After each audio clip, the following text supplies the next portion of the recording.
Ethan Carter sat alone in the dark, thinking about how his life had changed.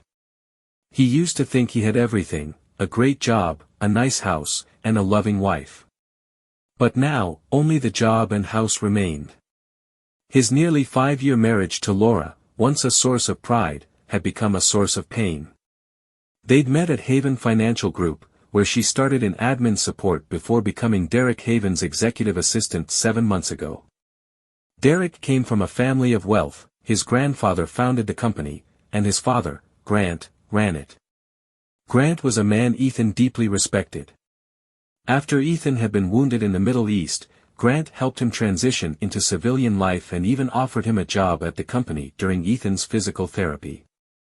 Ethan, with his business degree in military discipline, thrived under Grant's mentorship.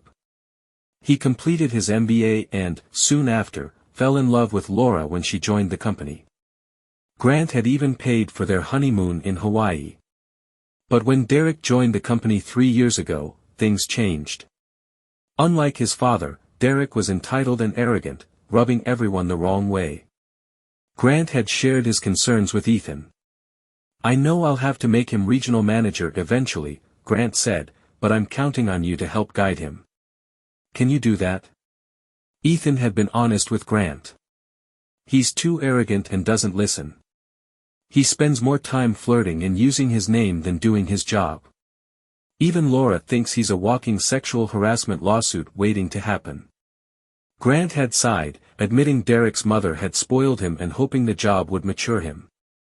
When Ben Crawford, the current regional manager, retired, Derek took over. While Derek made some improvements, his constant micromanaging and unnecessary changes created frustration. Then, 7 months ago, Derek approached Ethan with an unsettling request. "I'm thinking about hiring a new executive assistant, and I think Laura would be a good fit." "My wife? That Laura?" Ethan asked, thrown off by the suggestion. Derek shrugged. "Yeah, Gretchen's retiring. We need new blood." Ethan was immediately uncomfortable with the idea but kept calm. "Have you talked to Laura?" "Not yet. I wanted your opinion first." "What's she like at home?" Derek asked with a smirk. Ethan didn't like where the conversation was heading. "Laura and I are happily married, and she's a professional. If you think she's qualified, offer her the job, it's her decision. But remember, she's my wife." Derek's grin didn't fade. "I get it. Just wanted to make sure you're okay with it. There might be some travel. Are you good with that?" "I trust my wife," Ethan said firmly. "If she takes the job, she knows the boundaries. I'll expect you to respect our marriage." "Of course," Derek said, still smirking. "And who knows? Maybe there's a promotion for you down the line." That night, Ethan brought it up with Laura. "Did you talk to Derek today?" "Yeah, he mentioned the EA position," she replied. "What do you think?" "It means more travel and longer hours, but the raise would be nice." "It'd help us when we start thinking about kids," Laura said. Ethan hesitated. "Are you worried about anything?" Laura looked him straight in the eye. "I know there are rumors, but do you trust me?" "Of course I trust you," Ethan said, though unease crept into his voice. "But I don't trust him. He asked some weird questions about us at home." "That's just Derek," Laura said dismissively. "What did you say?" "I told him you're amazing and we're happily married." "Good." Laura smiled. "I think I'll take the job." She accepted the position, and soon, she was traveling every other week and working late nights 3 times a week. At first, Ethan supported her, but over time, things changed.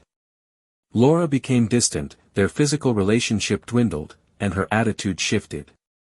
She was always irritable, and her wardrobe became more revealing. She'd snap at him over the smallest things, and Ethan couldn't ignore the growing gap between them.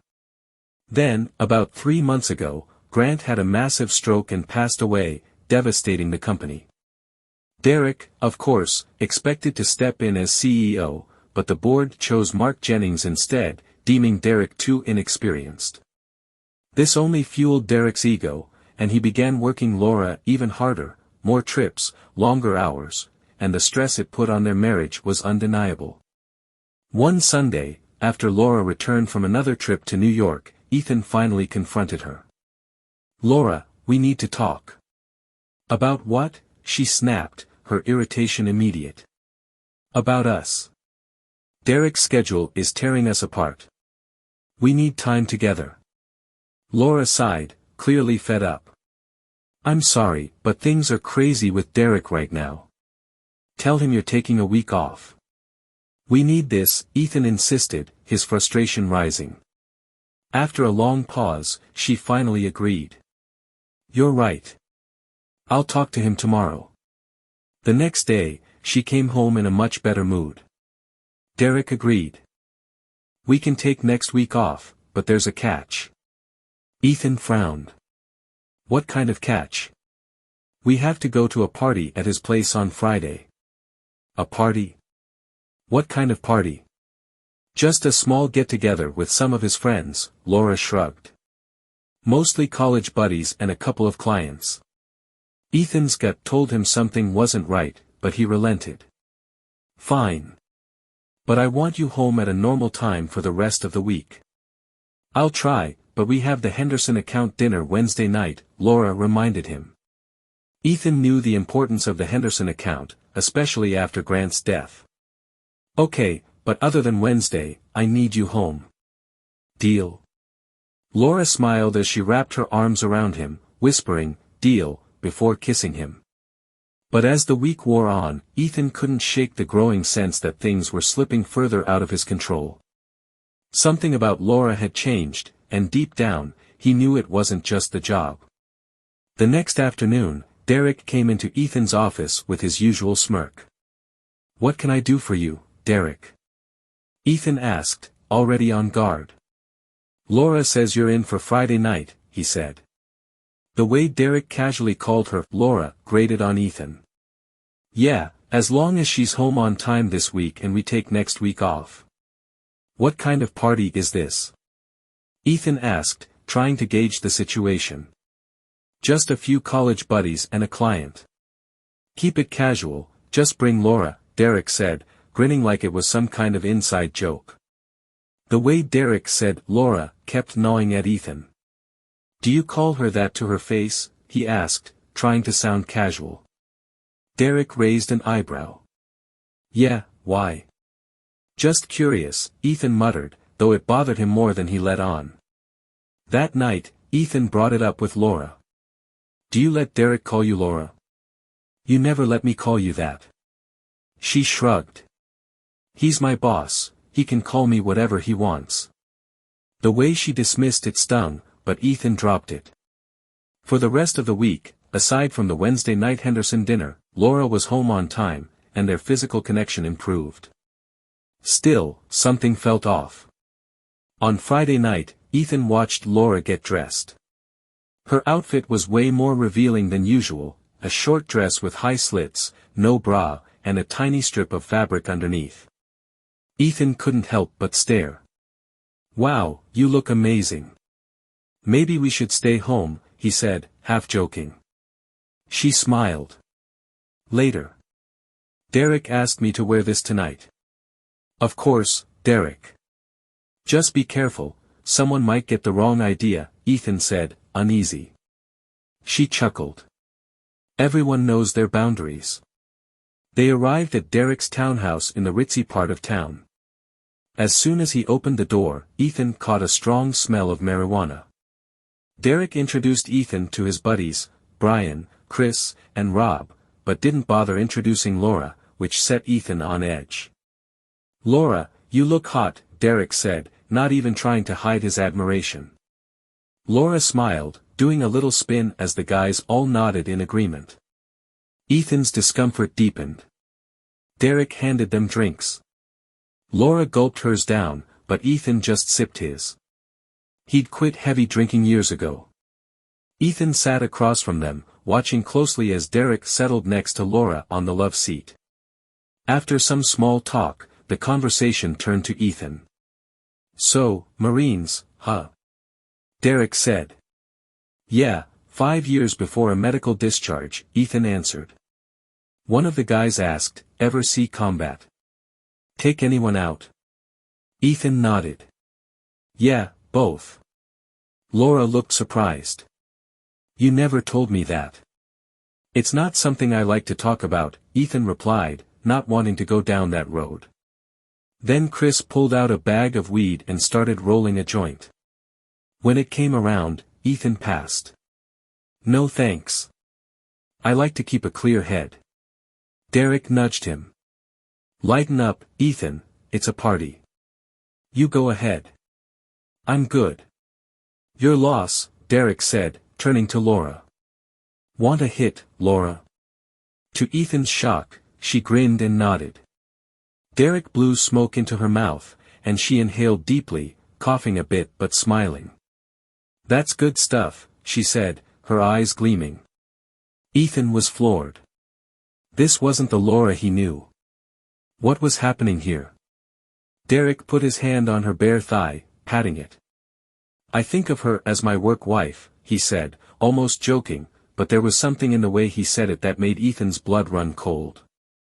So would I, Ethan replied, trying to keep his voice steady. Laura looked down, avoiding his gaze. Ethan needed a break. I need to use the restroom, he muttered, standing up. First door on the left, Derek called out. In the bathroom, Ethan locked the door and stared at himself in the mirror. Was she cheating on him with Derek? There were too many signs, her attitude shift, the dress, the way she let him call her Laura. Grant's old advice about paying attention to details came rushing back. Every detail screamed betrayal. Ethan needed proof. Discreetly, he started recording a video on his phone and returned to the living room. When he got back, he saw Laura sitting up quickly, white powder on her nose. His stomach twisted. Ethan glanced down at his drink and noticed undissolved powder at the bottom. What the hell had they put in there? You okay? Laura asked almost mockingly as Derek and the others stood over him. She clung to Derek's arm like he was her lifeline. Ethan tried to stand, but his legs felt like lead. Take a nap, Ethan, Derek said as they helped lay him down on the couch. Laura removed his shoes, and he noticed that tiny strip of fabric had come off, now lying on the love seat. She covered him with a blanket. I'm sorry, Ethan. I do love you, she whispered before he drifted off into unconsciousness. When Ethan woke, the house was quiet except for faint snoring upstairs. Here's the continuation with the changed names. I'd been out for over 3 hours. Checking my phone, I saw it had been recording the entire time. My heart raced as I crept upstairs, the faint creak of the floorboards threatening to give me away. Peeking into the master bedroom, I froze. There, on Derek's bed, was Laura, completely naked, one leg draped over him. Another man, one of Derek's buddies, lay next to her, just as exposed. The others were sprawled out asleep around the room. Quietly, I retreated downstairs, my heart pounding in my chest. My mind reeled as I tried to piece it all together. In Derek's kitchen, I rummaged through the cabinets, desperate for answers. I had to figure out what they had drugged me with. Finding a Tupperware container, I poured the tainted drink into it, sealing it tightly before slipping it into my jacket pocket. In the front room, I rifled through Laura's purse, uncovering an unfamiliar key on her keychain. Pocketing it, I also grabbed her phone for later investigation. Before I left, I placed my wedding ring on her purse, a subtle message she couldn't ignore. Slipping on my shoes, I quietly exited the house, locking the door with the unfamiliar key. I didn't turn on my car lights until I was a safe distance down the street. Stopping at a convenience store, I made a call to an old friend, T.J. Foster, a private investigator. Hello. T.J. answered groggily. Hey, it's Ethan. Sorry for the late call, but I need your help. Everything okay? I'd rather talk in person. Can you meet me at my place in 20 minutes? Yeah, see you soon, TJ replied simply.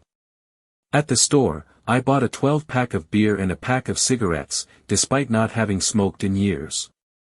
Back home, I put the beer in the fridge, lit a cigarette, and sat on the couch, using a candy dish as an ashtray. When TJ arrived, I handed him a beer and laid everything out for him, the drugs, the betrayal, and the video footage. Holy crap, TJ muttered once I finished. I handed him the container with the dosed wine. Can you get this analyzed? TJ nodded. Might take until Monday or Tuesday, but I'll get it done. You want everything on Derek Haven, Brian Anderson, Chris Roberts, and Rob Johnson? Yeah, especially Rob. He works for Henderson. I've also got video footage of them, I said, passing him my phone. TJ raised an eyebrow. You want surveillance on Derek's place? Yours too. Yes. I didn't see a security system at Derek's, and I have a key. TJ took the key, nodding. You know video from his place won't hold up in court. This isn't about court, it's personal. TJ understood immediately. I'll set up high-def cameras, audio, and even record landline calls. I've got your back. Thanks, buddy. How much will this cost me? Don't worry about it, TJ said. You saved my ass in the Middle East. This is nothing in comparison. At that, I relented, though I insisted on covering at least the equipment costs. We settled in to review the video footage. Stop right there, TJ said, spotting something unusual. I paused the video. Laura was finishing a line of white powder on the coffee table. Damn, I muttered. I thought I imagined seeing that before I passed out. TJ leaned forward, studying the screen. That's not good. Has she ever used drugs before? Never, I replied. We resumed the video, watching as I lay unconscious on the couch while the others stood over me. Laura leaned down and whispered something inaudible before Chris made a disturbing comment. You sure you don't want to tie him up and make him watch us? Chris asked. No, this is enough for one night, Laura said. We have all week, Derek chimed in. If he doesn't cooperate, we escalate. You know Brian swings both ways, maybe he could give Ethan a different kind of experience. They laughed as Laura joined in. I'd like to see that, she said casually. Brian responded with a sneer. You'd let me screw your husband? Why not? Laura replied. Maybe you can even get him to do more. The conversation devolved into a sick joke about my masculinity. When Laura expressed concern about the dosage Derek had given me, he brushed it off. He'll be fine, Derek said. Just out for 12 hours. Tomorrow I'll introduce him to something stronger. By the end of next week, Ethan will be a powder user just like the rest of us. Is that why you hate him so much? Laura asked. Derek's face twisted with resentment. All I ever heard from my dad was how great Ethan was, how he went to school while serving, how he worked so hard for the country. Sometimes I thought Dad would have preferred Ethan as a son instead of me. Well, guess what? I'm his boss now. I have his woman. And by next week, his golden boy will be an addict. The others cheered Derek on. When he asked if Laura was still with him, she replied without hesitation. I'm with you.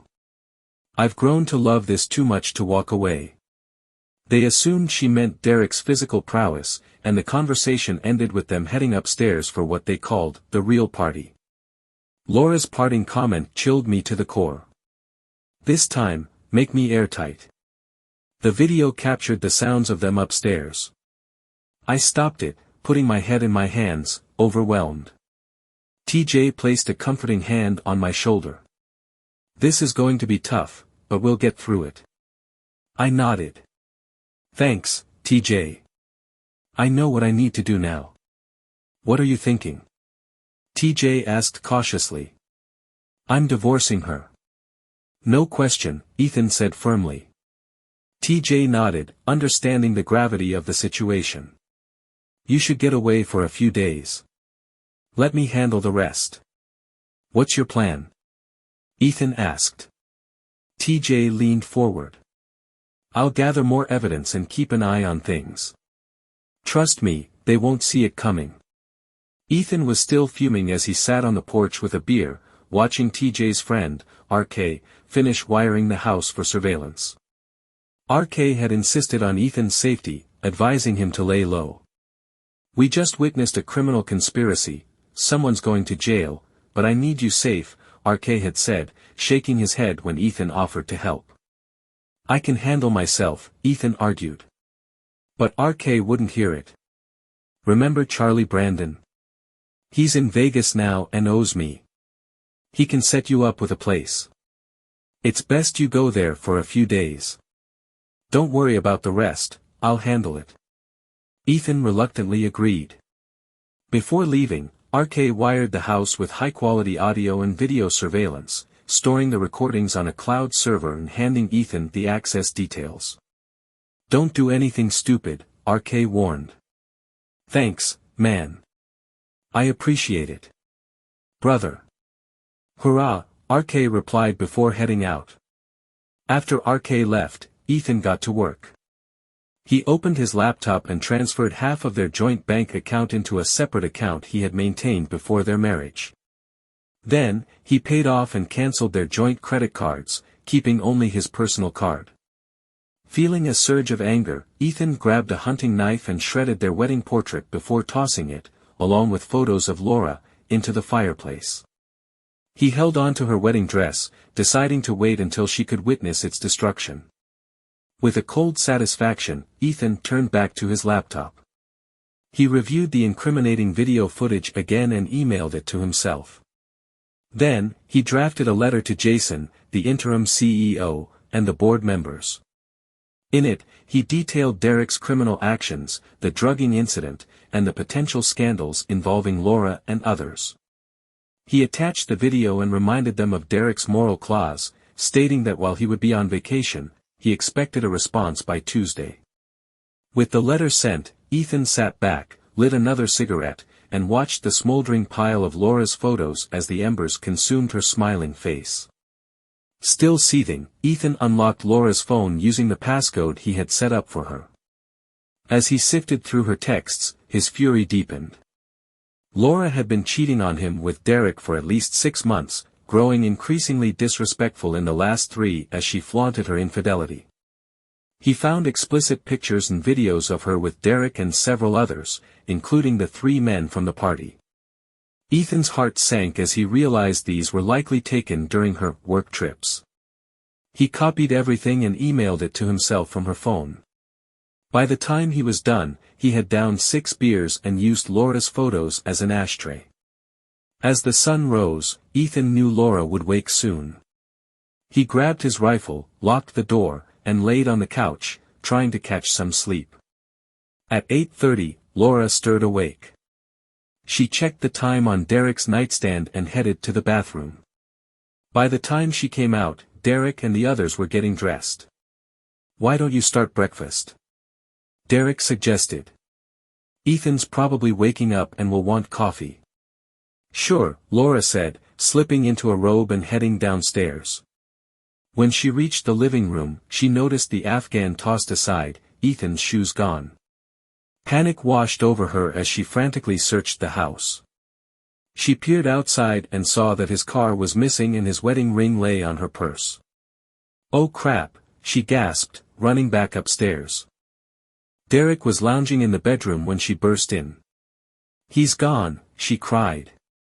What do you mean, gone? Derek asked, sitting up. He must have woken up and left. The car's gone, his ring's on my purse. Call him and get him back here, Derek ordered, following her downstairs. Laura rushed for her phone but couldn't find it. My phone is gone, she said, her voice shaking. Then use the house phone. You don't get it. Laura panicked. My phone has texts, pictures, videos, all of us. If he has it, he's seen them. Derek's expression darkened, but he kept his composure. Just call him. We'll handle the rest. Laura dialed Ethan's number, her hands trembling. Hello, Ethan answered groggily. Ethan, sweetie, it's me, Laura said, trying to sound calm. Ethan's voice was cold. What the hell do you want? The sharp tone startled her, he had never spoken to her like that before. Ethan, honey, you weren't here when I woke up, and I got worried. Are you okay? Ethan scoffed. What do you care? Ethan, please. Just come pick me up at Derek's house so we can talk. I'm worried about you. Ethan's laughter was bitter. Screw you. I may have been clueless yesterday, but not anymore.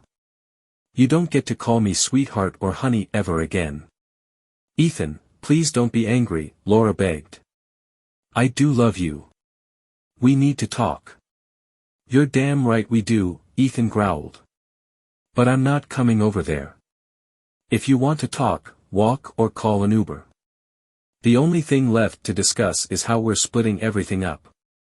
Laura's heart sank. Splitting everything up? What do you mean?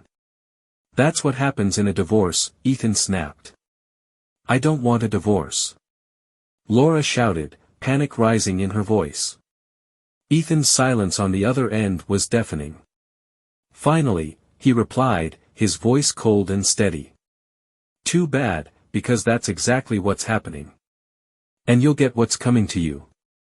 He hung up, leaving Laura standing there in shock, the dial tone buzzing in her ear. She called back immediately. Ethan, can't we work this out? Get home if you want to talk, but don't bring Derek or anyone else. I'm armed, and if they step foot in my house, I'll blow their heads off. Got it? Silence hung in the air. Finally, Laura replied, her voice trembling. Okay. Bring cash or your ATM card. Why? What's wrong with my credit card? It doesn't work anymore. I canceled it last night. Oh, she said quietly, realization dawning. By the way, you know where your phone is? Ethan continued. It's on the coffee table. You left behind an interesting collection of pictures and videos. I know exactly what you've been doing these past 3 months. They'll be great for my divorce case. Oh my God. Ethan, I'm really sorry. I never wanted to hurt you. Shut up, witch, he interrupted. Save your excuses for someone who cares. If you want to talk, do it now, and come alone. I'll be there, she replied. He hung up, his anger boiling inside him. Laura turned to Derek, who had been waiting nearby. He's not coming, she said. I have to go talk to him. All right, we'll take you, Derek said, getting up. No, she insisted. He's armed. He said if any of you show up, he'd eliminate you. I've never heard him so angry. Derek frowned and left the room, returning moments later with a syringe. Here's the plan, he said, handing it to her.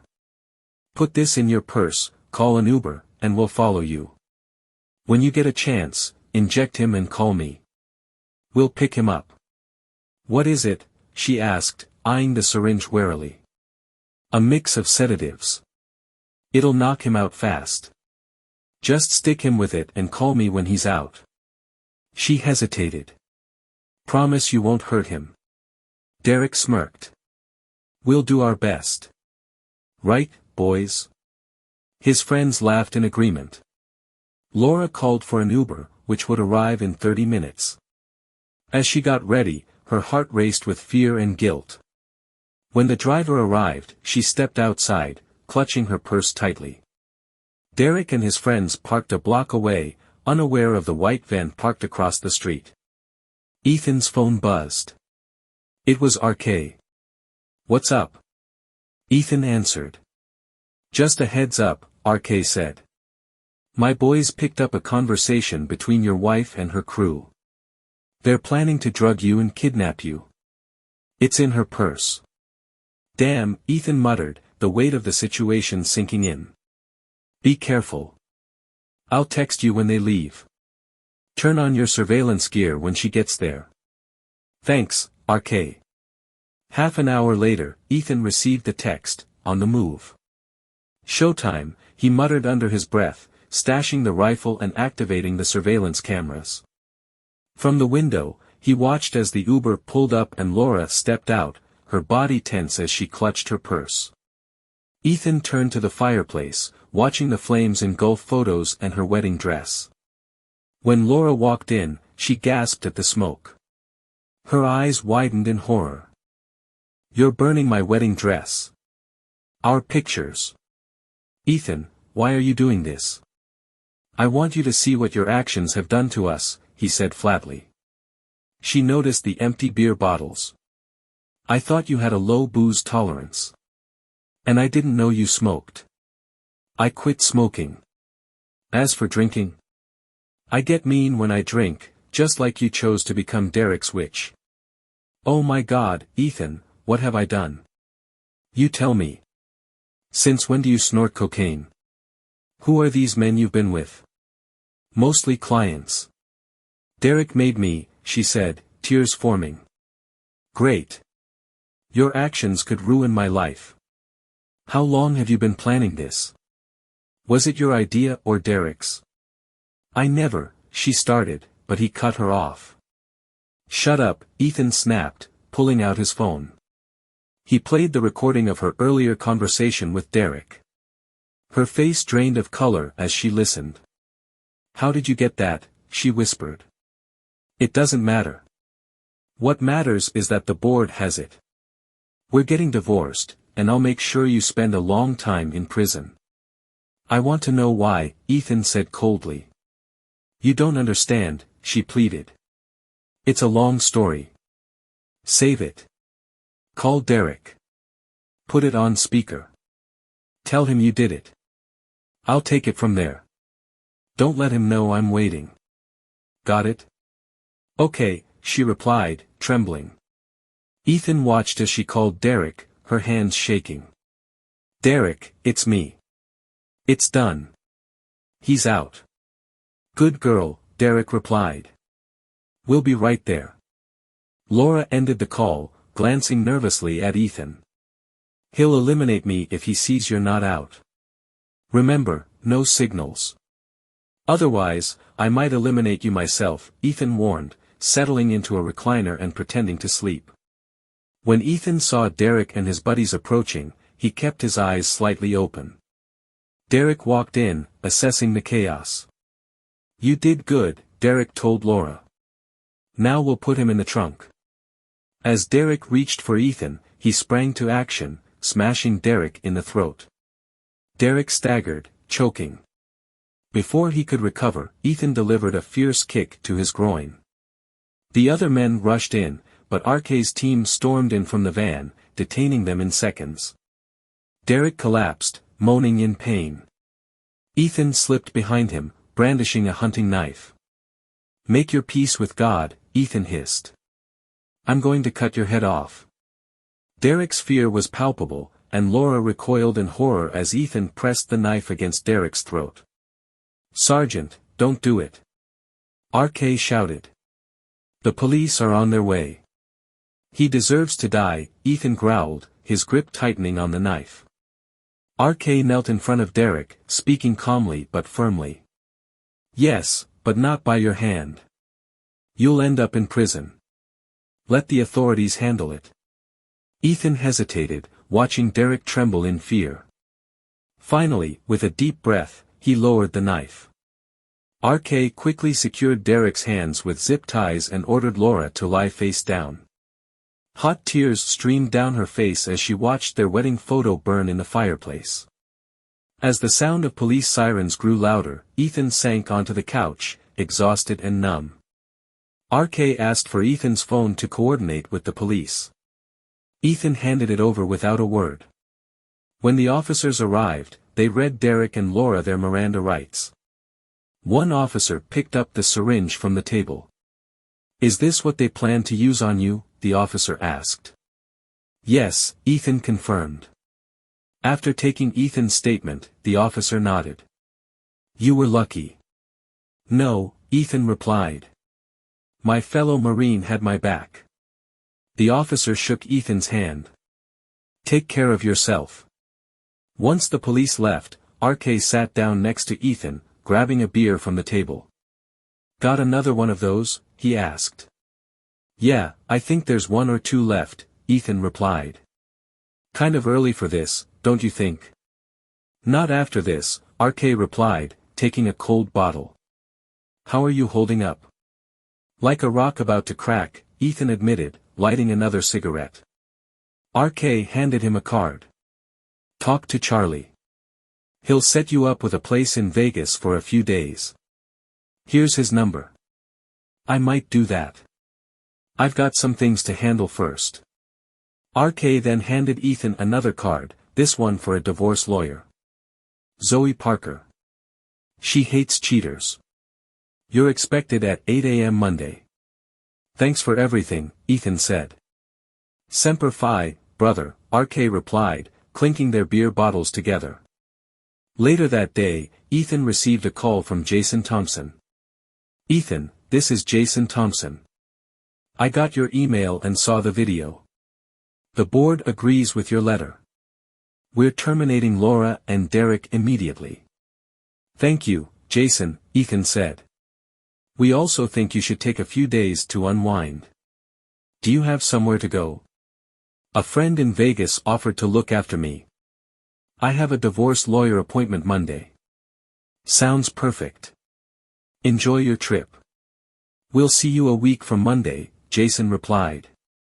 Oh, and one more thing, we've decided you'd be the best person to take Derek's job. Me? Ethan said, surprised. Yes. You handled this situation exceptionally well, and the board values your work. You'll also oversee an external audit of everything Derek managed. Good idea. I've heard he had Laura engaging with some questionable clients. Good luck with that, Ethan said dryly. Have a great trip, Ethan. See you next week. After the call, Ethan finished cleaning the house and even mowed the yard to clear his head. That evening, he called Charlie Bryant. Want to come out for a few days and have some fun? Charlie asked. Yeah, sure, Ethan replied. All right. I'll set you up with a nice room and show you the ropes. But remember, this is Vegas, not Bangkok, Charlie joked. They both laughed, and for the first time in days, Ethan felt a little lighter. RK stopped by later to collect his surveillance equipment. Quick update, RK said. The cops searched Derek's place and found a ton of pills, adult toys, DVDs, and more. Your boy was a real creep. Damn, Ethan muttered, shaking his head. The weight of everything still pressed on him, surreal and crushing. RK stayed for dinner, and Ethan, mentally and physically exhausted, fell asleep early that night. The next morning, Ethan sprang into action, tossing all of Laura's belongings into trash bags. He meticulously went through every item, each a reminder of their shattered life together. Once everything was packed, he hauled the bags to the garage, deciding to wait on taking them to Goodwill until he was sure she'd be going to prison. The following day, Ethan arrived at Zoe Parker's office promptly at 8 a.m. The atmosphere was professional yet cold, but he felt a sense of relief being there. Zoe reviewed his evidence and paperwork meticulously, making notes as he spoke. California is a no-fault divorce state, she explained. Her infidelity can't be brought up directly in the divorce, but the criminal charges may influence the judge's decision. Since you have no children and the house was yours before the marriage, you'll likely keep it. She'll get half of the joint bank accounts. Ethan nodded. I just want to get this over with. I'll make this as painless as possible, Zoe assured him, her tone softening slightly. I'll draw up the papers and have them served. If she signs, I'll present them to the judge, and then it'll be a 6-month wait. Sounds good, Ethan replied, handing her the retainer fee.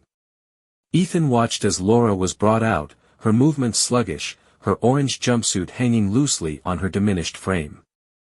The contrast between the radiant, confident woman he had married and the broken figure before him was shocking. "Hello, Laura," he said, his voice steady but laced with restrained emotion. "Hello, Ethan," she replied, her gaze avoiding his. "I wanted to let you know," Ethan began bluntly, "I'm filing for divorce." Laura nodded faintly. "I figured you would." "When's your arraignment?" he asked, trying to maintain a calm tone. "Tomorrow morning," she admitted, her voice low. "The prosecutor is asking for no bail." "That's probably for the best," Ethan said with quiet finality. Then, after a pause, he added, "Tell me honestly, what happened to you?" Laura looked down, shame and regret washing over her face. After a long silence, she began. "Things were going well at first. After Grant died, Derek got furious that he wasn't promoted and blamed you for it. He thought his father had set things up for you." Ethan shook his head, disbelief mingling with anger. "That's insane. Grant hoped Derek would mature enough to take over someday." "I know," Laura replied, her voice trembling. "But Derek was convinced otherwise. On a trip to New York, we went to a club with clients. I flirted a little, but I didn't think I was out of line. Then Derek slipped something into my drink. Next thing I knew, I woke up in bed, with two guys." Her words hung in the air like a dense fog. "And Derek?" Ethan pressed. "He joined in later," she admitted, barely able to meet his gaze. Ethan's face hardened. "So you cheated on me?" Laura's voice cracked. "I felt guilty the next morning, but then Derek showed me pictures and videos. He said I had to do whatever he wanted, or he'd show you. He blackmailed you," Ethan said flatly. "Did he get you on drugs too?" Laura nodded, tears welling in her eyes. "Yes. Cocaine, pills, other stuff." "How many clients did you sleep with?" Ethan asked, his voice cold. "I don't know. Several. Derek arranged everything when we traveled," she whispered, shame consuming her. Ethan's heart sank, the weight of betrayal heavier than he could bear. "From the video, it looked like you enjoyed plotting against me," he said. "Was Wednesday's dinner really about the Henderson project?" She shook her head. "No. We were planning Friday's party." "So, you planned it all in advance?" "Yes," she admitted, her voice cracking. "I'm sorry, Ethan." Ethan's jaw tightened. "That's the first thing you've said that I actually believe." "Can you forgive me?" she asked, her tears streaming freely. He let out a bitter laugh, shaking his head. "Not just no, but hell no. You cheated on me with that idiot, and who knows how many others. You plotted to drug and assault me. You're out of your mind. And don't even ask if we can be friends." "I understand," she whispered, broken. Ethan stood, looking down at her with cold finality. "I hope it was worth it." Without another word, he walked out of the jail, leaving Laura sobbing at the table. Back home, Ethan packed a small bag, determined to leave town and escape the chaos for a while. He boarded a flight to Las Vegas, where Charlie Bryant met him at the terminal with a wide grin. "Ethan Carter, welcome to Sin City." Charlie greeted, pulling him into a bear hug. They shared stories over dinner, reminiscing about old times and trying to make light of the situation. "Just remember," Charlie joked, "this is Vegas, not Bangkok. Keep it reasonable." Ethan chuckled despite himself, grateful for the brief reprieve from his turmoil. When they reached Ethan's hotel room, Charlie introduced him to Liza, a striking brunette with a warm smile. "Ethan, this is Liza. She'll be your tour guide while you're here," Charlie said. "Charlie, this isn't necessary," Ethan protested, though he couldn't deny feeling a spark of interest. "Nonsense," Charlie replied with a knowing grin. "After what you've been through, you deserve this. Relax, have a good time. And remember, what happens here stays here. Usually." They laughed, and Charlie left, giving Ethan and Liza some privacy. "Are you an escort?" Ethan asked cautiously. "Not anymore," she replied earnestly. "Thanks to Charlie, I'm out of a bad situation. I'm clean, going to school, and working a real job. He told me about you and asked if I'd spend time with you, that's all." Ethan appreciated her honesty. "If you want to leave, I'll understand." "No," she said quickly. "Charlie's right, you could use some company. And you seem like a nice guy. Would you like to grab a drink?" he asked, his voice softening. "That sounds nice," she said, her smile brightening. They spent the evening at a nearby club, enjoying drinks, dancing, and light-hearted conversation. For the first time in weeks, Ethan felt a weight lift off his shoulders as he laughed and smiled. Later, back at the hotel room, Liza helped Ethan forget his troubles, their connection providing him with a much-needed reprieve from the chaos of his life. The next morning, sunlight streamed through the curtains as Ethan woke to find her beside him. They shared a warm shower, the water washing away remnants of the past. "I have classes today, but I can meet you back here tonight if you'd like," Liza said, brushing her damp hair back. "Sounds like a plan," Ethan replied, leaning in for a soft kiss before she left. Afterward, Ethan headed downstairs for breakfast, feeling a mix of hope and uncertainty. He spent the morning at the casino, trying his luck.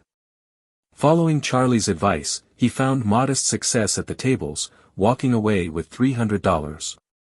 Feeling triumphant, he decided to treat himself to a show and dinner with Liza that night. For the first time in a long while, Ethan felt like he was beginning to reclaim control of his life, and his future. Once again, Liza had rocked Ethan's world. The rest of the week unfolded in a blur of laughter and intimacy, each moment with her acting as a balm for his wounded soul. By Friday, however, Ethan felt a bittersweet tug at his heart. He was ready to go home and begin anew. Liza, too, seemed to sense the weight of his departure. She hated to see him leave but understood that he needed to move on. Standing at the hotel entrance, she slipped him a piece of paper. "This is my phone number and email address," she said, her eyes sincere. "In case you ever want to reach out again."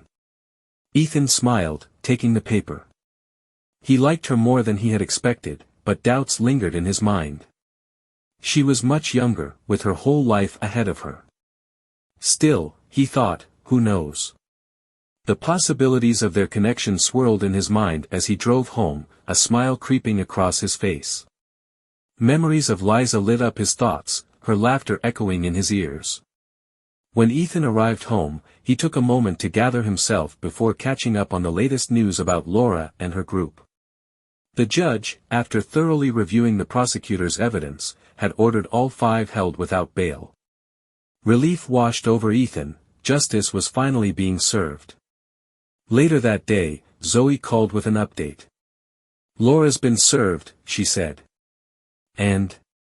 Ethan asked, expecting a fight. "To my surprise, she signed the papers right away. They've been filed with the court. In 6 months, your divorce will be finalized." Ethan exhaled, the weight of the situation lifting slightly. "Thanks, Zoe." "You're welcome. I'll keep you updated." The following Monday marked Ethan's return to work. Walking through the office doors, he noticed that all his belongings had been moved into Derek's old office. A mixture of unease and determination filled him as he settled into his new role. His colleagues welcomed him back warmly, offering congratulations and best wishes for his promotion. It felt good to be surrounded by support, and Ethan appreciated their kindness. That afternoon, Ethan met with the external auditors brought in to review Derek's dealings. They quickly got to work, and Ethan felt a renewed sense of purpose as they delved into the mess Derek had left behind. As the audit progressed, irregularities in Derek's paperwork began to surface. He had falsified expense accounts for trips he and Laura had taken and mismanaged several client accounts. The auditors reported the findings to the SEC, leading to federal charges against Derek. Over the next few months, Ethan and Jason worked tirelessly to clean up the wreckage. Their swift response helped retain clients, but the process was grueling, filled with uncomfortable conversations with executives who were understandably upset. Despite the challenges, Ethan felt a sense of camaraderie with Jason as they tackled each problem head-on. Meanwhile, Ethan kept in touch with Liza, mostly through email. Their correspondence was light and friendly, but after a few weeks, she confided that she had met someone at school and the relationship was becoming serious. Ethan wasn't surprised. He wished her well, genuinely grateful for the time they had shared. Their connection had helped him heal, but he knew they were on different paths. As the legal proceedings against Laura and Derek dragged on, Ethan was drawn deeper into the turmoil. He was called to testify against his soon-to-be ex-wife and her accomplices. "You're not required to testify against your wife," her defense attorney reminded him, trying to dissuade him. "I may not be required," Ethan replied, his tone firm, "but I want to. Besides, in a few weeks, she won't be my wife anymore." When Ethan took the stand, his testimony shocked the jury. The video he had recorded that fateful Friday night was played in court, the footage filling the room with a mix of disbelief and horror. The silence in the courtroom was deafening as the jury watched the events unfold. Finally, the day of the verdict arrived. Ethan and Jason sat in the courtroom, their hearts pounding as they watched Laura, Derek, and the other 3 men being led in. None of them could meet Ethan's gaze, their heads hanging low in shame. The trial had become a media spectacle, with reporters clamoring outside the courthouse, eager to capture every detail. The judge called the court to order. "Has the jury reached a decision?" The foreman stood, his expression solemn. "Yes, Your Honor." Tension filled the room as everyone held their breath. The charges included conspiracy to kidnap and assault. Derek faced additional charges for the drugs found in his townhouse and the lewd photos and videos he had taken with other women. As the verdicts were read, a collective gasp echoed through the courtroom. Guilty on all charges. The judge set a sentencing date, and the convicted conspirators were led out of the courtroom in handcuffs. The weight of justice hung heavy in the air, leaving behind a stunned audience. Ethan and Jason walked out of the courthouse together, brushing past a throng of reporters and cameras flashing in their faces. They didn't stop to answer questions, they just needed to get away from the chaos. Outside, Ethan took a deep breath, the fresh air filling his lungs. "It's over," Jason said, clapping a hand on his shoulder. Ethan nodded, his expression resolute. "Yeah, it is." For the first time in what felt like an eternity, Ethan allowed himself to think about the future. The past was behind him, and though the scars would remain, he was ready to move forward. About 10 days after the verdict, the sentencing took place. The judge made it abundantly clear that he was thoroughly disgusted with all 5 defendants and, in his words, would ensure society was protected from their egregious behavior. Derek's 3 accomplices received the lightest sentences, 20 years in prison each. Laura, however, was sentenced to 25 years to life for her role in the conspiracy. Derek faced the harshest punishment, 50 years to life, with additional federal charges from the SEC still looming. As Laura sobbed while being led out of the courtroom, Derek looked down in shame, his bravado completely shattered. Justice had been served, but Ethan knew it would take much longer for the emotional scars to heal. Months later, Ethan heard shocking news: Derek's time in prison had come to a gruesome end. He had been found decapitated in the shower after angering the wrong people, his arrogance evidently rubbing even the most hardened criminals the wrong way. The news left Ethan with a complicated mix of emotions, relief that Derek could no longer harm anyone else, but also horror at the brutal reality of prison life. It was a grim reminder of the far-reaching consequences of their actions. About a month after the sentencing, Ethan was in his office reviewing paperwork when Natalie buzzed him on the intercom. "Mr. Carter, there's a Kristen Taylor here to see you." The name caught his attention. "Send her in," he replied, curious. The door opened, revealing an attractive blonde with shoulder-length hair, dressed in a tasteful skirt that stopped just below her knees. She smiled warmly as she approached, extending her hand. "It's great to finally meet you, Mr. Carter." Ethan shook her hand and motioned for her to sit. "Please, call me Ethan. Would you like something to drink? Coffee? Tea? Coffee would be wonderful. Black, please. And call me Kristen," she replied with a smile. As Natalie stepped out to fetch the coffee, Ethan studied Kristen more closely. "Are you related to Bob? His daughter, perhaps?" Kristen shook her head, still smiling. "No, I'm his niece." "I see. I'm surprised we haven't met before. I thought I knew everyone in Bob's family." "I've been busy," she said. "I was in France when Uncle Bob passed away and couldn't make it back for his funeral." "Understandable," Ethan replied. "So, what can I do for you?" Kristen's smile widened, her tone taking on a playful edge. "I just wanted to meet the man who took down my idiot of a cousin." Ethan raised an eyebrow. "I take it there's no love lost between you two?" "None," she said quietly. "I'm just glad he's finally paying for his crimes. And I'm sorry for what he did to you. From everything I've heard, you didn't deserve any of it." Ethan appreciated her empathy.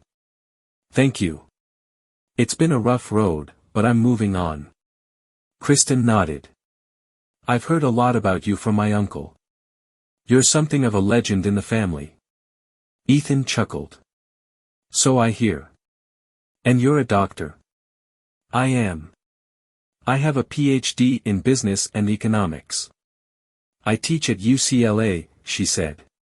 "Uncle Bob and I shared many interests, but I've always been more focused on academics. And no, before you ask, I'm not interested in moving into the corner office upstairs." Ethan laughed, grateful for the light-hearted banter. As they continued talking, Ethan found himself enjoying her company more than he expected. When Kristen mentioned she had to get back to work, he felt a pang of disappointment.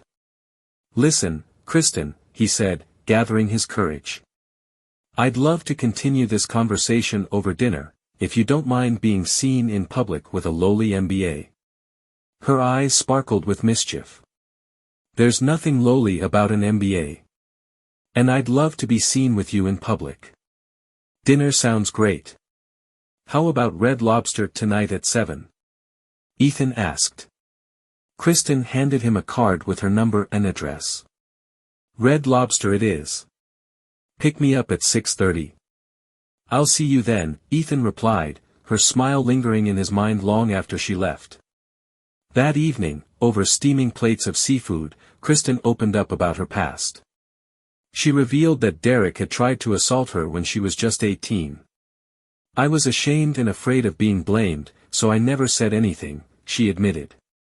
"But I avoided Uncle Bob and the family as much as I could after that." Ethan's heart ached as he listened. "I'm so sorry," he said sincerely. "You deserved so much better." Kristen nodded, her expression earnest. "It's a long road, but I'm healing. You deserve better, too." They connected on a level neither of them had expected, sharing experiences, fears, and dreams. By the time the meal ended, the chemistry between them was undeniable. After dinner, they strolled through the cool night air, their conversation flowing effortlessly. Ethan found himself smiling more than he had in years. Months passed, and their relationship blossomed. With each shared moment, their bond deepened, and they fell in love. One evening, under a starlit sky, Ethan got down on one knee and asked Kristen to marry him. Her response was immediate and enthusiastic. She tackled him to the ground, smothering him with kisses. "Is that a yes?" he managed to ask between laughs. "No," she said, her eyes shining. "That's a hell yes." She grinned mischievously, brushing her hair back. "Now carry me to bed and ravish me properly." "Yes, ma'am," Ethan replied, scooping her into his arms and carrying her upstairs. As he held her close, he couldn't help but reflect on how drastically his life had changed. The past was finally behind him, and the future felt bright and full of promise. Yes, things were looking good.